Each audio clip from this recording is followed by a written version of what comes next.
Guys, welcome to my YouTube channel po. Kung bago ka pa lang po sa aking channel, please do not forget to subscribe, like, and share para po lagi po kayong updated sa ating mga videos po.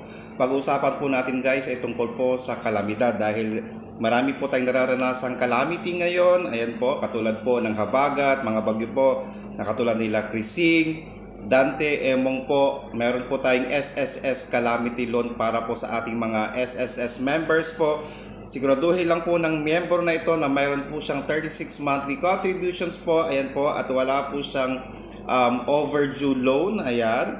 So wala po siyang overdue loan. Kasi nga po pag may overdue, may possibility po na i-disapprove po yan. At syempre po, siguraduhin po natin na meron po kayong active disbursement account po. Okay? Meaning to say, enroll po ang ating disbursement account. Ayan po. So sa ating mga SSS members po na declare na state of calamity ang kanilang mga areas, paki-check po ang ating SSS online.